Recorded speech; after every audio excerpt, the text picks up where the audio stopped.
জুবিন গাৰ্গৰ এই সমাধি ক্ষেত্ৰখন স্থান নিৰ্বাচন কৰোঁতেও মই নাই বুলি ইয়াতে 15-বাৰতকৈ বেছি আহিছোঁ আৰু এই স্থানখনতে জুবিনৰ শেষকৃত্য বা অন্তিম যাত্ৰা হওক তাৰো ব্যৱস্থা কৰিবৰ কাৰণে আমি ইয়াত আছিলোঁ।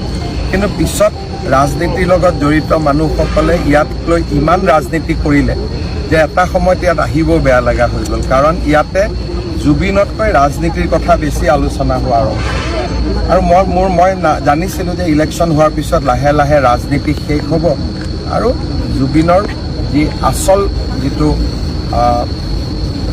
মানুহ বা আচল যিটো চৰিত্ৰ, আচল যিটো সত্তা, আচল যিটো শিল্পী মন, সেইটো নিজে নিজে প্ৰকাশ হ'ব।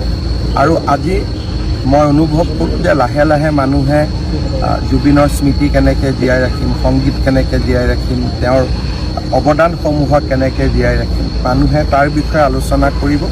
ৰাজনীতি শেষ হ'ল আৰু মই ভাবোঁ যে ভৱিষ্যতেও যাতে জুবিনক লৈ মানুহে ৰাজনীতি নকৰে, যাতে জুবিনৰ আচল সত্তাটো জীয়াই থাকিব পাৰে। কাৰণ মই নিজে অনুভৱ কৰোঁ যিমান মানুহে জুবিন ক্ষেত্ৰত আহি ৰাজনীতি কৰিলে, সাধাৰণ মানুহৰ কোৱা নাই, যিসকলে ইয়াত বেছিকৈ আহি ৰাজনীতি কৰি আছিল, জীয়াই থকাৰ দিনত তেওঁলোকে জুবিন গাৰ্গক সদায় সমালোচনাই কৰিছিল। গতিকে এইবিলাক বন্ধু হৈছিল অকল এটা পাৰপাছ লৈ।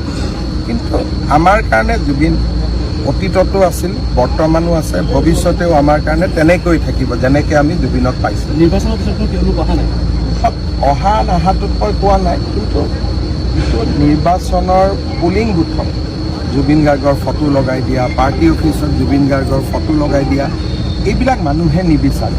কাৰণ মানুহে শিল্পীক সদায় অৰাজনৈতিক হৈ থকাটোৱে বিচাৰে।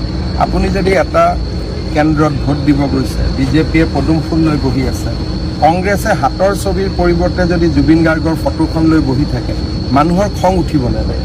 আৰু জুবিনক লৈ ৰাজনীতি কৰাৰ কাৰণে মই ভাবোঁ যে অতি কমেও প্ৰত্যেকটো সমষ্টিত আমি 20% ভোট বেছি পাইছোঁ। কাৰণ যিমান জুবিনৰ ফেন আছিলে সকলোৱে হয়তো নিউট্ৰেল থাকিলে কংগ্ৰেছকো দিলেহেঁতেন, বিজেপিকো দিলেহেঁতেন, কিন্তু যেতিয়া জুবিনৰ ফটোখন লৈ পুলিং বুথত ৰাজনীতি কৰা দেখিলে মই ভাবোঁ যে শেষ মুহূৰ্তত আমাৰ 20%, 15%, 30% ভোট আমাৰ ফালে যোগ হৈছে।